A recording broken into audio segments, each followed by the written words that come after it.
1장 14절입니다. 말씀이 육신이 되어 우리 가운데 거하심에 우리가 그의 영광을 보니 아버지의 독생자의 영광이요 은혜와 진리가 충만하더라. 아멘. 오늘은 이제 성경에 대한 강의 내용을 제가 이렇게 준비를 했습니다. 오늘 강의의 목적은 듣는 분들로 하여금 당장 성경 읽고 싶어서 못 참게 만드는 겁니다. 개인적인 간증으로 좀 문을 열자면, 제가 이제 목회자 가정에서 자랐는데 저는 정말 형편없는 목사님의 아들이었어요. 그러니까 형편없는 목사님의 아들이 아니라 목사님의 형편없는 아들이었다. 예. 왜 없으시길 바라고. 저희 아버지는 훌륭한 목사님이십니다. 예, 저는 굉장히 그 반항과 불순종의 아이콘으로서 이제 예배를 한번 제대로 드린 적이 없었고, 그리고 이제 저도 이제 어렸을 때 성경 필사를 막 교회에서 시켰거든요. 근데 이제 하기 싫어갖고 막 성경책 숨기고 집어 던지고 막 이랬어요. 그리고 20대 내내 이제 교회를 떠나 있다가 30이 이제 되어서야 드디어 스스로 성경을 피기 시작했어요. 참 그 주일학교 때 달란트 시장한다고 억지로 외웠던 그 말씀들이 저를 살렸던 거예요. 하나님을 떠나 있을 때 그 말씀들이 순간 생각이 나는 거예요. 내가 진짜 하나님 없이는 도저히 살 수가 없어서 정말 지푸라기라도 잡는 심정으로 최후에 잡은 게 이제 성경이었단 말이에요. 내가 진짜 처음부터 끝까지 한 번만이라도 읽어보자. 오직 그 일념으로 진짜 이악 물고 성경을 읽기 시작했어요. 3달 만에 일독을 했어요. 일독을 하고 났는데 그 3달의 기간에 제가 하나님을 만난 거예요. 진짜 이게 무슨 말이야 하면서 막 수박 겉핥기식으로 막 그냥 읽어 나갔거든요. 근데 하나님 만나주시더라고요. 그 시간에. 다 읽고 났는데 저도 모르게 일어나갖고 할렐루야 이랬다. 네, 저도 모르게 그냥 할렐루야가 나왔어요. 그냥. 그 후로 막 제가 그 성경 읽으면서 제가 핸드폰에다가 그 말씀을 이제 넣어놨거든요. 모아놨거든요. 그거를 이제 제가 틈틈이 보는데 막 너무 감격을 해가지고 밥을 먹다가 막 숟가락을 물고 막 울고 화장실 가가지고 앉아있다가 막 울고 지하철에서 이렇게 보다가 지하철 사람 이렇게 많은데 또 막 그냥 눈물이 막 나는 거예요. 제가 하나님을 만나고 나서 완전 울보가 됐어요. 지금도 좀 그래요. 그래서 막 이 성경책을 진짜 내가 정말 가슴에 딱 품고 진짜 이게 정말 너무 귀하다 막 이러면서 정말 주님이 성경을 주셔서 너무 감사합니다 막 이렇게 막 기도하고 그랬었어요. 그래서 다 읽고 났는데 아주 강한 그 확신이 들었어요. 그게 뭐냐면 예수 그리스도가 답이 맞구나. 내가 말씀을 몰라서 내가 그동안 하나님을 오해했구나. 그래서 내가 이 고생을 했구나. 예수만 정말 길과 진리요 생명이 맞구나. 그러면서 막 드는 생각이 내가 복음 전도자가 돼야겠다. 이 생각이 딱 드는 거예요. 그래서 기도를 했어요. 주님, 내가 이제까지 하나님 없이 내 멋대로 살았던 그 삶은 정말 그 현실 자체가 지옥이나 다름없었는데 하나님이 내 생명이심을 내가 깨달았습니다. 주님 아니면 난 죽어도 벌써 죽었을 텐데 날 구원하신 주님, 내 생명 주님 것입니다. 내 남은 삶을 복음 전도자로 살게 해주세요. 그렇게 살 수 있게 나를 도와주세요, 주님. 이렇게 기도를 했어요. 그래서 저는 복음 전도자라는 그 말이 참 좋더라고요. 그 마음으로 오늘 그 성경에 대해서 전하려고 합니다. 그래서 오늘은 성경을 왜 읽어야 하는가, 그리고 성경이 무엇인가, 그리고 성경을 어떻게 읽어야 하는가, 이런 내용을 가지고 설교라기보단 강의를 하려고 합니다. 근데 강의 반 설교 반이에요. 성경을 왜 읽어야 하는가. 저는 그래서 이제 성경을 읽기 힘들어하는 분들의 마음을 너무 잘 알아요. 네. 왜 성경이 이렇게 읽기가 어려운가. 자, 이제 출애굽기 중반 이후부터 이제 슬슬 고비가 옵니다. 자, 위기죠. 레위기가 말 그대로 위기죠. 이런 게 성경에 왜 있는 거야? 게다가 읽다 보면은 줄거리가 막 극단적이고 굉장히 개연성이 없게 느껴져요. 그럼 막 논리적인 모순이 막 발견이 돼요. 여기선 이렇게 얘기하고 다른 데서는 또 다르게 얘기하는 것 같고 막 당최 무슨 소리인지를 모르겠어요. 그래서 막 읽으면서 이게 뭐야? 막 what is this? 근데 여러분 만나가 무슨 뜻인지 아세요? 만나가 what is this? 이게 뭐야? 출애굽기 16장 15절. 이스라엘 자손이 그것이 무엇인지 알지 못하여 서로 이르되 이것이 무엇이냐 하니 모세가 그들에게 이르되 이는 여호와께서 너희에게 주어 먹게 하신 양식이라. 뭔진 모르겠는데 먹는 건진 알아요. 그래서 광야에서 그거 안 먹으면 죽으니까 이제 살려면 먹어야 되는 거죠. 딱 하루 먹을 만큼만 주셨는데 그 주기도문에서 우리가 일용할 양식, 그러니까 하루 먹을 그 양식이 바로 이 만나, 바로 하나님의 말씀입니다. 근데 그 말씀이 왔을 때 인간의 반응이 그거예요. 이게 뭐야? 그 만나는 모형이었고 실체이신 예수님이 말씀이 육신이 돼서 이 땅에 오셨을 때 그 예수님의 말씀을 들은 유대인들의 반응도 그거였죠. 쟤 뭐야? 네. 그래서 자, 다음이요. 요한복음 6장 51절 보니까 나는 하늘에서 내려온 살아있는 떡이니 사람이 이 떡을 먹으면 영생하리라.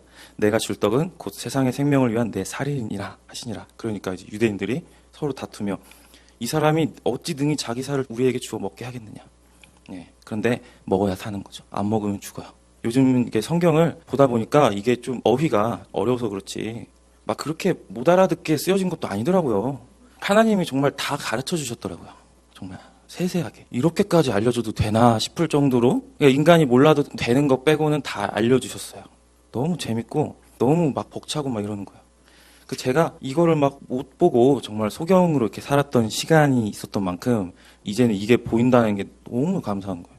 성경을 그냥 이렇게 문학적으로만 봤어도 그렇게 막 문맥 자체조차도 이해하지 못하고 그러진 않았을 텐데 저는 뭔가 단단히 오해를 하고 있었던 것 같아요. 성경을 어떠한 교훈이나 삶의 지침서나 종교 경전쯤으로 생각하고 그 안에서 자기가 얻고 싶은 것을 찾으려고 하는데 그게 안 나오니까 생수가 터져나오는 우물가에서 정수기를 찾고 있는 거죠.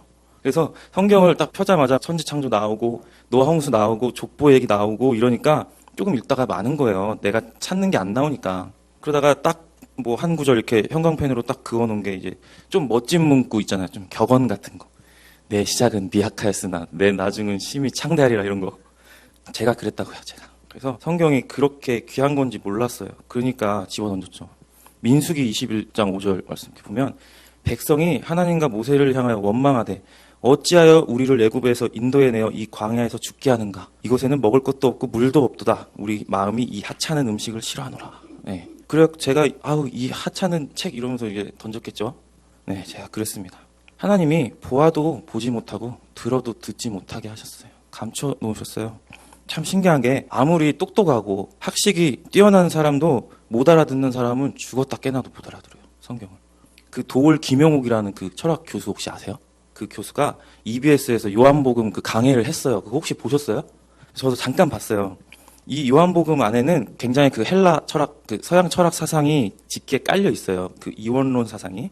그래서 철학가들이 예수님을 이제 믿지 않음에도 불구하고 요한복음에 대해서 높은 평가를 해요. 이게 종교 경전으로서 이게 단연 이게 으뜸이다. 인간에게 사랑이 가장 높은 가치라는 거를 그들도 인정을 하는 거예요. 요한복음을 보면서. 근데 그 교수가 자기도 예수를 믿는데요. 근데 그렇게 말하는데 엉뚱한 결론을 내더라고요. 예수가 진짜 사람은 아니래요. 그 말씀이 육신이 된 게 설명도 안 되고 이게 이해가 안 되는 거예요. 그 사람도. 그 사람에겐 그냥 종교 경전이었던 거예요.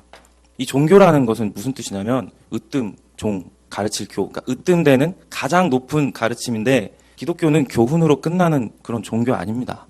기독교는 종교 아니에요. 기독교는 계시라 그래요. 계시. 유일한 구원의 길이고 진리고 생명입니다. 답은 하나뿐입니다. 사실 이런 독선적인 말들 때문에 교회가 욕을 먹어요. 근데 어쩔 수 없어요. 그래도 진리라는 건 부인할 수 없는 명백한 사실인데 그 답이 어떻게 여러 개예요? 답이 하나밖에 없지. 다만 인간이 진리를 마음에 두길 싫어한다는 거예요. 문제는. 하나님이 죄를 드러내셔서 예수 그리스도를 열어주셔야 보인다는 거예요. 우리는 반드시 성경을 통해서 이 예수 그리스도를 알아야 합니다. 이 예수 그리스도를 통해서 하나님을 알아야 합니다. 그것이 영생입니다. 자, 요한복음 17장 3절에 영생은 곧 유일하신 참 하나님과 그가 보내신 자 예수 그리스도를 아는 것이니이다. 그리고 요한복음 5장 39절에는 너희가 성경에서 영생을 얻는 줄 생각하고 성경을 연구하거니와 이 성경이 곧 내게 대하여 증언하는 것이니라. 성경은 예수 그리스도에 대해서 증언하는 것이라고 합니다. 성경은 예수 그리스도만 얘기합니다. 다른 얘기가 없어요. 자, 이제 성경이 무엇인가에 대해서 그럼 집중적으로 볼 건데, 자, 이제 두 번째, 성경은 무엇인가? 성경 무엇인가에 대해서 저는 이렇게 말씀드릴 겁니다. 계시, 언약, 구속사, 진리 이렇게 네 가지로 말씀드릴 건데, 먼저 성경은 계시이다. 자, 성경은 인류 역사 가운데 계시된 하나님의 말씀입니다. 요한복음 1장 1절에 태초에 말씀이 계시니라. 이 말씀이 하나님과 함께 계셨으니 이 말씀은 곧 하나님이라. 이제 14절을 보면 말씀이 육신이 되어 우리 가운데 거하시매.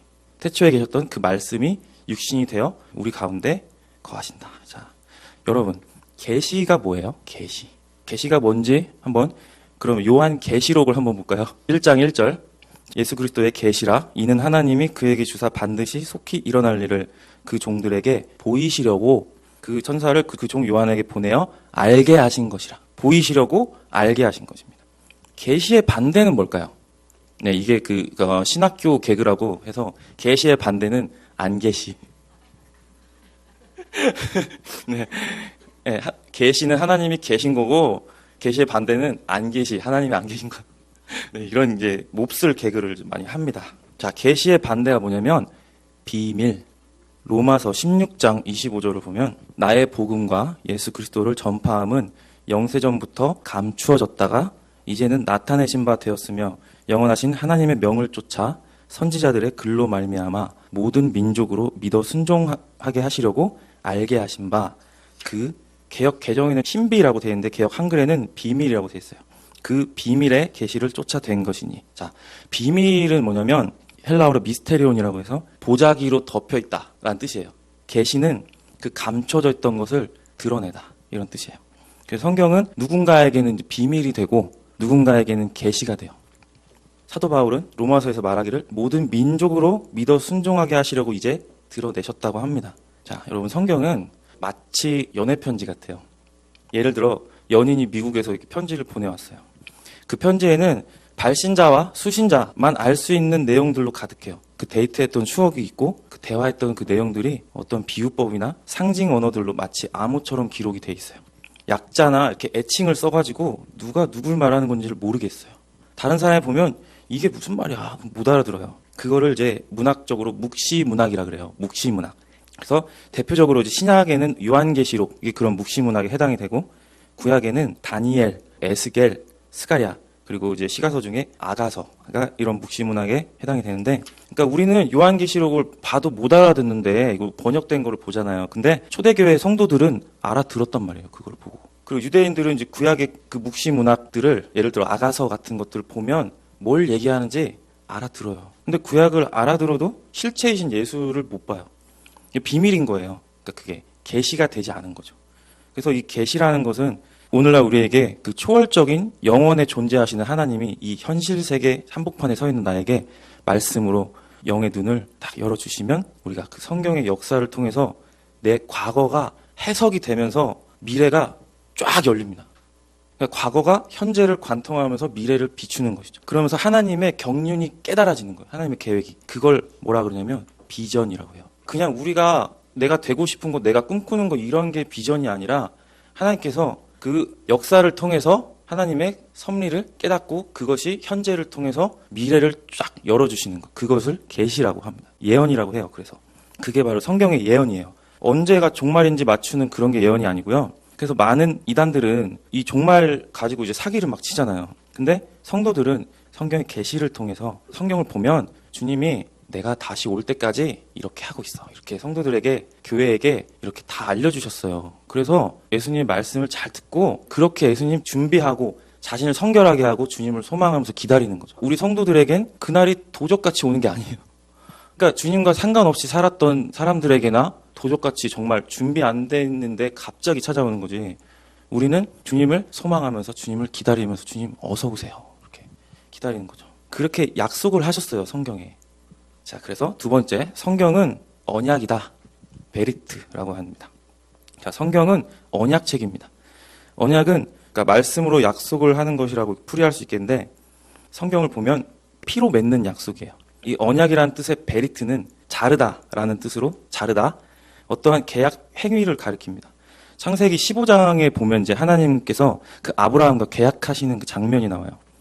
아브라함아 두려워하지 말라. 나는 내 방패요 너의 지극히 큰 상급이라. 그리고 5절에 그를 이끌고 밖으로 나가 이르시되 하늘을 우러러 무뼈를 셀 수 있나 보라. 또 그에게 이르시되 내 자손이 이와 같으리라. 아브라함이 여호와를 믿으니 여호와께서 이를 그의 의로 여기시고 여호와께서 그에게 이르시되 나를 위하여 3년 된 암소와 3년 된 암염소와 3년 된 숫양과 산비둘기와 집비둘기 새끼를 가져올지니라. 아브라함이 그 모든 것을 가져다가 그 중간을 쪼개고 그 쪼갠 것을 마주 대하여 놓고 그 새는 쪼개지 아니하였으며. 자, 그리고 17절 건너가 보면 해가 져서 어두울 때에 그 연기나는 화로가 보이며 타는 횃불이 쪼갠 고기 사이로 지나더라. 자, 이게 지금 무슨 상황이냐면 계약을 하는 방법이에요. 당시 고대에 그 왕들이 이제 어떤 상호 불가침 조약을 맺는다든지 아니면 어떤 중대한 맹세를 할 때 했던 방법이에요. 동물의 사체를 반으로 쪼개요. 이렇게 반으로 쪼개서 이렇게 펴놓고 그 계약자 쌍방이 지나갑니다.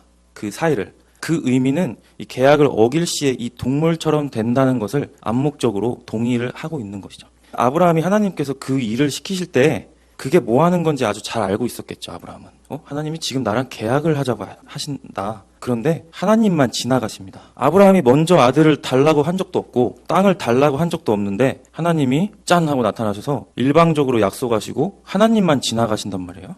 근데 그것이 가장 극단적이고 궁극적인 계약인 거예요. 그러니까 죽음을 담보로 한 계약인 건데 인간에겐 영원한 죽음이 달린 거고. 자, 그러면 하나님께는 뭐죠? 하나님 또 죽을 수 있나요, 하나님이? 하나님에게는 하나님의 참 하나님됨이 달린 계약인 거예요. 그러니까 무슨 말이냐? 그 약속을 못 지키면 하나님은 하나님이 아닌 거예요. 그래서 내가 너에게 나를 걸고 약속하겠다. 내가 반드시 구원하겠다. 이런 하나님의 약속인 거예요. 그 약속은 세상의 그 어떤 약속보다 믿을 만한 참된 약속인 것이죠. 자, 하나님이 그 약속하신 그 자손에 대해서는 갈라디아서에 나옵니다. 갈라디아서 3장 16절. 이건 이삭을 말하는 게 아니에요, 여기서. 이 약속들은 아브라함과 그 자손에게 말씀하신 것인데 여럿을 가리켜 그 자손들이라 하지 아니하시고 오직 한 사람을 가리켜 내 자손이라 하셨으니 곧 그리스도라. 그 아브라함이 여호와를 믿으니 여호와께서 이를 그의 의로 여기셨다. 그래요. 그래서 아브라함은 그 아담 때부터 하나님이 약속해온 그 여자의 후손, 그 그리스도를 믿음으로 의롭다 여김을 받았습니다. 그래서 믿음으로 구원 얻는 모든 자들의 조상이 된 거예요. 그래서 믿음의 조상 아브라함인 거예요. 하나님을 막 잘 믿어서 막 의심 없이 잘 믿어서 믿음의 조상이 된 게 아니고요. 이 언약이 첫사람 아담부터 예수 그리스도까지 이어집니다. 이렇게. 자, 그래서 그 언약의 성격의 변화를 보면 그 아담은 간접적인 언약이에요. 그러니까 무슨 얘기냐면은 내가 여자의 후손을 통해 내가 이 뱀의 머리를 짓밟아 버릴 거고 이 뱀이 그 여자의 후손의 발꿈치를 물게 될 거야. 그거를 뱀에게 그 선포를 하신단 말이에요. 간접적인 언약인 거죠. 아담에게 직접적으로 한 게 아니라. 자, 그리고 노아는 보존의 언약이라 그래요. 그래서 내가 다시는 이 물로 세상을 심판하지 않겠다라고 무지개로 이렇게 약속을 하시죠. 자, 그게 하나님의 그 창조의 보존에 대한 언약이에요. 자, 그리고 여기 지금 아브라함은 굉장히 그 일방적인 하나님의 언약이죠. 하나님이 짠 하고 나타나셔서 내가 너에게 줄 상급이 있다. 그러시면서 일방적으로 또 하나님만 지나가시는 그런 일방적인 언약이에요. 자, 모세 언약부터는 쌍방의 합의에 의한 언약이에요. 네. 그 모세의 언약 이루어지는 걸 보면 이제 이스라엘 그 자손들도 그 언약의 행위에 동참을 해요. 손을 들고 오늘 여호와의 말씀을 우리가 준행하겠나이다. 마치 선서하듯이. 이렇게 쌍방 합의의 그런 모습의 그런 언약이 이루어지죠. 다윗 왕 시대로 가면 그때가 이스라엘의 가장 그 찬란한 시대에 영원한 왕위에 대해서 언약을 하세요, 하나님께서. 그리고 그 예레미야 때로 가면 가장 어둡고 가장 절망적인 그 시대에 새 언약 주세요. 그걸 신약이라고 하죠. 새 언약을 주세요. 이게 지금 하나님의 약속은 변함이 없는 건데 대상이 변하고 있어요. 그러니까 마치 이런 거죠. 아빠가 그 엄마 태 속에 있는 아기에게 내가 너를 정말 사랑한단다 이러면서 이렇게 약속을 해요. 그 엄마에게 약속해요. 여보, 내가 당신의 아들을 이렇게 하면서 간접적인 언약 아까 말씀했잖아요. 그런 것처럼. 자, 그 다음에 이 얘기가 태어났어요. 아직 아빠가 지네 아빠인지도 몰라요. 근데 아들아 이러면서 내가 이러면서 약속을 해요. 얘는 뭔지도 모르잖아요. 이게 무슨 약속인지도 몰라요. 근데 아빠 혼자 약속한 거예요. 내가 꼭 지킬게 이러면서. 자, 그리고 이제 초딩이랑 이제 약속을 해요. 자, 그 다음에 또 중딩이랑 약속을 해요. 고딩이랑 약속을 하고 대딩이랑 약속을 하고 이제 성인이 된 그 아들이랑 또 약속을 해요. 이렇게 점진적으로 그 언약이 확장이 되는 걸 볼 수가 있어요. 근데 약속을 하나님만 지키죠. 계속. 그 역사 속에 이 언약들이 복음 시대에 들어서 마침내 예수 그리스도로 성취, 그리고 교회로 완성. 그래서 역사, 예수, 교회 이렇게 모형, 실체, 완성.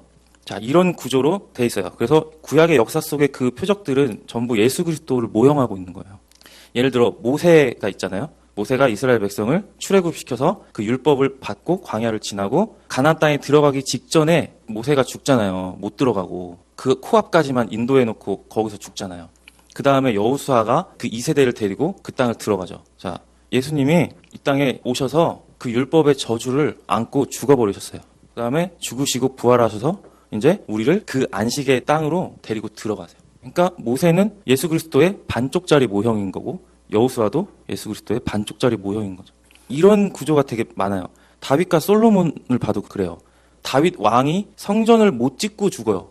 하나님께서 이 성전은 네 아들을 통해서 내가 지을 거야. 이래요. 그래서 솔로몬을 통해서 성전을 지어요. 그 다윗도 예수 그리스도의 모델이고 솔로몬도 예수 그리스도의 모델이에요.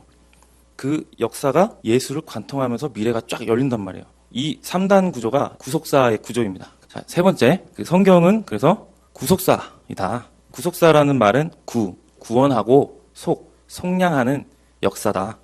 언약의 중심 내용이 구속이에요. 그 하나님의 그 약속이 역사 속에 이제 계시가 되어 있죠. 그래서 이 구원은 물에서 건져낸다 이런 뜻이고, 속량은 노예의 몸값을 지불하고 자유하게 한다. 이게 속량이에요. 이 구속이라 하다라는 이 단어가 출애굽기에서는 그 주인이 그 여종을 아내로 맞아들인다. 또는 그 룻기에서는 그 과부에게 남편 대신 들어가서 그 가게의 기업을 잇는다. 이제 이런 등등으로 표현이 되어져요. 자, 이 구속의 정점이 이제 6월절 출애굽 사건. 그 출애굽기 13장 15절을 볼게요. 그때 이제 바로가 완악하여 우리를 보내지 아니하매 여호와께서 애굽 나라 가운데 처음 난 모든 것은 사람의 장자로부터 가축의 처음 난 것까지 다 죽이셨으므로 태에서 처음 난 모든 수컷들은 내가 여호와께 제사를 드려서 내 아들 중에 모든 처음 난 자를 대속하리니 이것이 내 손의 기호와 내 미간의 표가 되리라. 이는 여호와께서 그 손의 권능으로 우리를 애굽에서 인도하여 내셨음이라 할지니라. 그 여기서 지금 장자는 모든 아들들을 대표합니다. 그 하나님은 일부를 선택해서 전체를 대표하게 하시거든요. 그래서 그 어린 양이 죽임당함으로써 이 장자들의 죽음을 대속합니다. 그 어린 양이 예수 그리스도의 또 모형인 겁니다. 그래서 성경을 요약하고 또 요약하고 또 요약해서 한 구절로 요약을 한다면 바로 우리가 잘 아는 요한복음 3장 16절 말씀이죠. 하나님이 세상을 이처럼 사랑하사 독생자를 주셨으니 이는 그를 믿는 자마다 멸망하지 않고 영생을 얻게 하려 하심이라. 그 이처럼, 하나님 세상을 이처럼, 이게 구속사로서의 성경이에요. 그 이처럼에 해당하는 그 내용을 이제 역사 속에서 쫙 펼치면 그게 구속사로서의 성경이에요. 그 더 놀라운 부분은 뭐냐면 그 내가 너희에게 내 아들을 줄 뿐만이 아니라 그 아들을 통해서 너희를 내 아들들로 받아들이겠다는 것입니다. 그것을 위해 하나님의 아들을 주셨다는 말입니다. 자, 성경 전체에서 나는 너희의 하나님이 되고 너희는 내 백성이 되리라. 또는 나는 그에게 아버지가 되고 그는 내 아들이 되리라. 나는 하나님이 되고 너는 내 아들이 되리라. 예, 이런 구절이 굉장히 많이 반복적으로 나와요.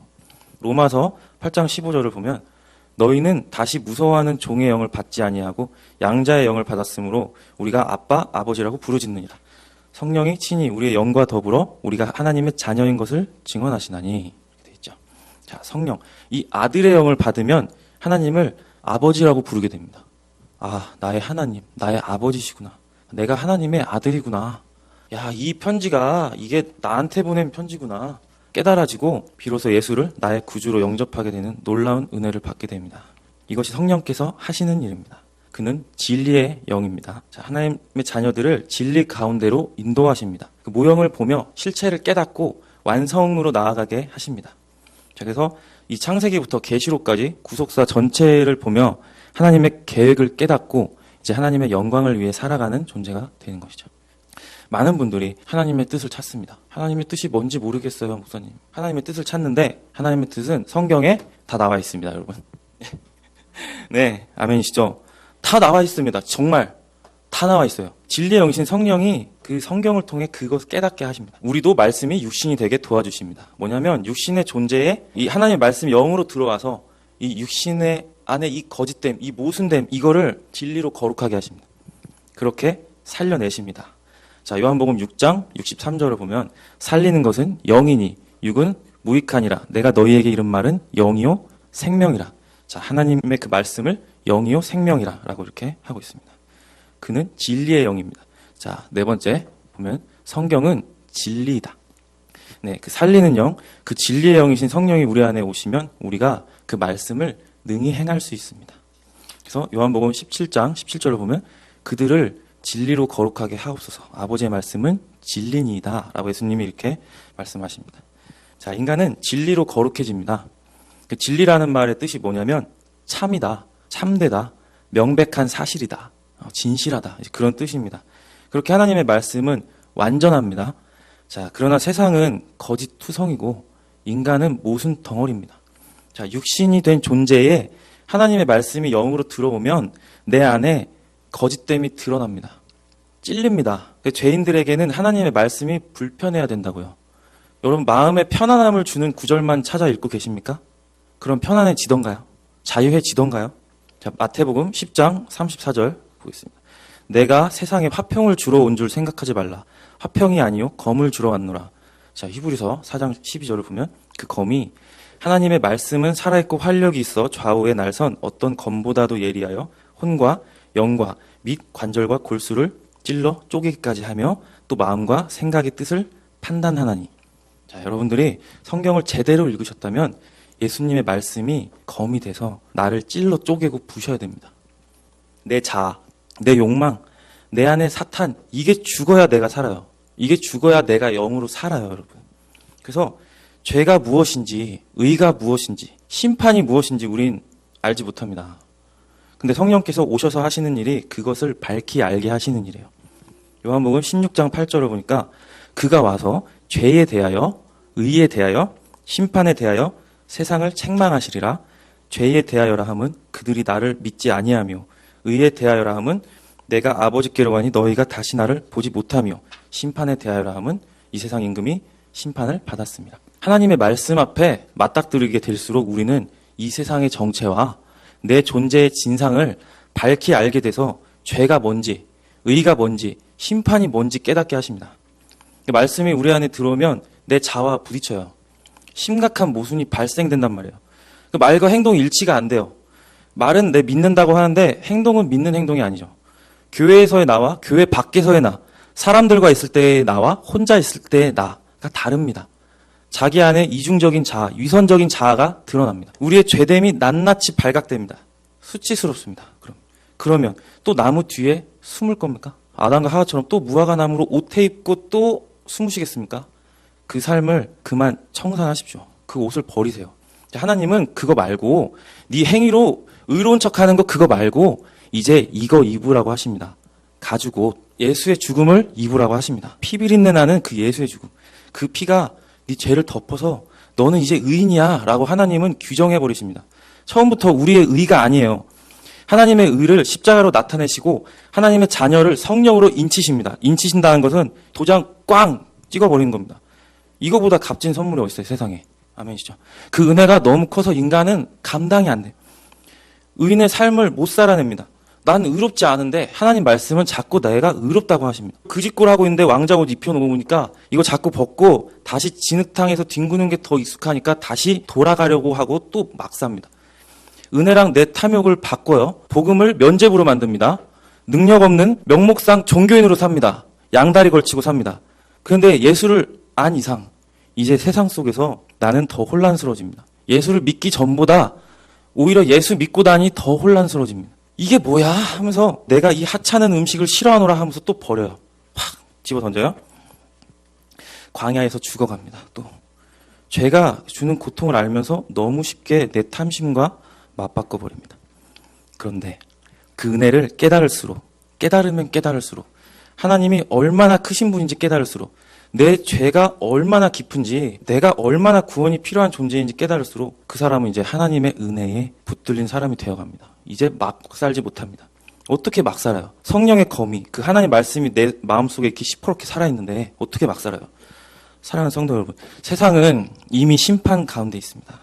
마지막 날에는 그 말씀이 다 드러내버릴 거예요. 무화과 나무 잎으로 옷 입은 사람은 죄인인 그대로 있을 것이고 그 수치스러워하는 그 상태로. 그러면 예수의 죽음을 옷 입고 완전히 옷이 내 몸에 붙어버린 사람은 결코 그거 뺏기지 않을 겁니다. 마지막 날에 말씀이 이렇게 각 사람을 심판하실 것입니다. 요한복음 12장 48절을 보면 나를 저버리고 내 말을 받지 아니하는 자를 심판할 리가 있으니 곧 내가 한 그 말이 마지막 날에 그를 심판하리라. 자, 여러분, 성령을 받았다는 것은 말씀을 받았다는 것입니다. 그 사람은 하루하루 심판대 앞에서 사는 것입니다. 네, 이제 죄와 상관없이 삽니다. 그리고 죄와 상관없이 두 번째 다시 오실 주님 기다립니다. 그래서 인간은 이 진리로 부서질 때 참으로 자유하게 됩니다. 내 안에 모순은 사라지고 모든 그 사슬이 하나하나 풀어집니다. 자유하게 됩니다. 이제 빛 가운데로 나아옵니다. 이제 의인인 척 안 해도 돼요. 감추려고 안 해도 돼요. 진짜 의인이 되면 되잖아요. 그 진리의 말씀, 진리가 자유하게 합니다, 여러분. 그래서 여러분들이 많은 이렇게 목회자들에게 상담을 하러 가면 결론이 말씀 보고 기도하라는 결론밖에 사실 안 나오잖아요. 그래서 여러분 실망스러우십니까? 이거밖에 답이 없는 걸 어떻게 해요? 디모데전서 4장 5절 하나님의 말씀과 기도로 거룩하여짐이라. 그래서 우리 목회자들은 사도행전 6장 4절 자, 우리는 오로지 기도하는 일과 말씀 사역에 힘쓰리라 하니. 바이블 타임도 그래서 시키는 거고요. 필사도 그래서 하는 거예요. 그렇게라도 안 하면 말씀을 안 먹으니까 성도들이. 목회자들은 말씀을 안 보고 교회 비난하고 불평만 하는 사람들 보면요. 너무 마음이 아파. 그래서 아주 속이 막 타들어가요, 여러분. 그래서 여러분 말씀 안 먹으면 죽어요, 여러분. 안 먹으면 억지로라도 먹여야 돼요, 교회는. 담당 전도사들에게 신방 요청하시고요. 전화, 문자, 카톡으로 막 물어보세요, 말씀. 전도사들이 만사를 제쳐두고 도와드릴게요. 자, 이제 좀 결론 이제 내겠습니다. 자, 그래서 세 번째, 성경을 그럼 어떻게 읽어야 하는가? 사실 이거는 좀 어떤 방법론적인 것을 좀 짰는데 이게 좀 1시간 넘어가더라고요. 그래서 오늘 이러다 처리하겠다 싶어갖고 다음에 기회 되면 그때 이제 기약하기로 하고요. 자, 그래서 성경을 어떻게 읽어야 하는가? 자, 우리가 지금까지 보아왔듯이 그 기독교 최고의 신비는 뭐냐면 말씀이 육신이 된 것입니다. 영이신 하나님이 육을 입고 오셨습니다. 육을 입고 오심은 육을 입고 있는 우리에게 하나님의 영을 부어주시기 위해서입니다. 예수 그리스도는 그 영과 육이 하나 되신 거짓과 모순이 없는 완전한 하나님이십니다. 그분 안에 참 진리가 있습니다. 참 자유가 있고 참 생명이 있습니다. 자, 여러분 성도는 반드시 성경 통독하셔야 합니다. 성경을 예수로만 봐야 돼요. 이거 교훈이나 격언집 이런 게 아니에요. 계시, 제가 지금까지 봤죠? 계시, 언약, 구속사, 진리가 예수 그리스도로 풀어져야 됩니다. 그래서 보혜사 성령께서 가르치고 생각나게 해 주신대잖아요. 그런데 들은 게 있어야 생각이 나죠. 읽은 게 있어야 생각이 나죠. 그래서 왜 성경을 통독해야 되느냐? 성경은 66권이라고 되어 있잖아요. 단편 모음집 아니에요. 이게 신구약이 상권, 하권 나눠진 것도 아니에요. 한 권이에요. 처음부터 끝까지 순서대로 읽으십시오. 순서에도 다 이유가 있어요. 근데 이거를 읽고 안 읽고가 중요한 게 아니라 읽는 시간이 중요한 거예요, 여러분. 바이블 타임. 하나님과 함께하는 그 시간, 하나님의 말씀에 나를 낮추고 그 말씀에 귀를 기울이는 그 시간이 중요한 거란 말이에요. 말씀 속에 살아계신 하나님의 인격, 그 영이 내 안에 들어와야 돼요. 들어와서 나를 성령의 검으로 찔러 쪼개고 성령의 불로 태우고 그래야 그게 생명의 떡이 됩니다. 그 생명의 떡을 먹으십시오. 자, 말씀을 먹어야 삽니다. 자, 먹는다는 게 무슨 말이죠? 밥을 먹으면 그 밥이 내가 되잖아요. 무슨 말이냐? 내 피가 되고 살이 되잖아요. 내 몸이 돼요. 영양분은 흡수하고 배설물은 뒤로 나오잖아요. 똑같아요. 말씀을 듣고 마음에 새기고 그 말씀 놓고 기도하고 말씀대로 실행해 봐요. 그러면 말씀이 육신이 되는 거예요, 그게. 지금 우리가 사도행전 보고 있잖아요, 바이블 타임에서. 근데 사도행전의 그 원문 제목이 헬라어로 프락시스, 영어로 프랙티스예요. 그러니까 연습, 실행, 실천 이런 뜻이에요. 연습하십시오, 여러분. 자, 진짜 마지막으로 성도의 생존 방식을 전해드리고 마칠게요. 네, 성도의 생존 방식. 성도는 어떻게 이 땅에 살아가는가. 자, 요한복음 14장 24절 나를 사랑하지 아니하는 자는 내 말을 지키지 아니하나니 너희가 듣는 말은 내 말이 아니요 나를 보내신 아버지의 말씀이니라. 자, 예수님이 그러시죠. 내가 지금 하는 말은 내 말이 아니고 아버지의 말씀이야. 예수님은 하나님의 말씀만 듣고 하나님의 말씀으로만 말하셨어요. 저도 지금까지 제 말을 한 게 아니라 하나님의 말씀으로 말하는 거예요. 그럼 말씀이 내 안에 있는 거예요. 그 말씀 충만이 곧 진리 충만이요 성령 충만입니다. 자, 요한복음 14장 20절. 자, 그날에는 내가 예수님이죠. 내가 아버지 안에, 너희가 내 안에, 내가 너희 안에 있는 것을 너희가 알리라. 자, 예수님이 하나님의 말씀을 하세요. 그러면 예수님이 하나님 아버지 안에 있는 거예요. 자, 그리고 우리가 예수님의 말씀을 듣고 말씀을 지켜요. 그럼 우리가 예수님 안에 있는 거예요. 그럼 예수님 안에 있으면 곧 하나님 안에 있는 거죠. 자, 그러면 말씀이 내 안에 있는 거예요. 그럼 이제 하나님이 내 안에 계신 거예요. 그 연합이라 그래요, 그거를. 말씀이 난지 내가 말씀인지 진리가 난지 내가 진리인지 내가 말씀이 돼버리는 거예요. 말씀이 육신이 돼버리는 거예요. 자, 이제 좀 더 구체적으로 설명해 드릴게요. 자, 말씀을 읽었잖아요. 내 말을 이제 하나님 말씀에 맞추세요. 내 말을 하나님의 말씀으로 바꾸세요. 그게 기도예요. 말씀을 놓고 하나님께 말하세요. 처음에 말 같지도 않은 말이 나올 거예요. 막 투정과 불평과 원망이 나올 수도 있어요. 근데 하나님이 내 그 말 같지도 않은 말을 분명하게 하나님 말씀으로 고쳐가실 겁니다. 자, 마가복음 7장 32절 보면 사람들이 귀먹고 말 더듬는 자를 데려와 예수께 나와 안수하여 주시기를 간구하거늘 예수께서 그 사람을 따로 데리고 무리를 떠나사 손가락을 그의 양 귀에 넣고 침을 뱉어 그의 혀에 손을 대시며 하늘을 우러러 탄식하시며 그에게 이르시되 에바다 하시니 이는 열리라는 뜻이라. 그의 귀가 열리고 혀에 맺힌 것이 곧 풀려 말이 분명하여졌더라. 예, 그 말이 분명해지더라. 그 입에 진리의 영, 살리는 영 주실 겁니다. 자, 진리를 계속 말하세요. 말하면 처음에는 내 말과 그 진리와 내 행동이 모순될 거예요. 그러나 진리의 영이신 성령이 나를 진리 가운데로 끌고 가실 겁니다. 그 하나님을 믿으십시오. 자꾸 영과 진리로 말을 하세요. 그러면 이게 이 육신도 좀 늦어서 그렇지 곧 따라갑니다. 말을 먼저 선포하시고 계속 말하세요. 계속 기도하세요. 그러면 내 삶이 점점 따라갑니다.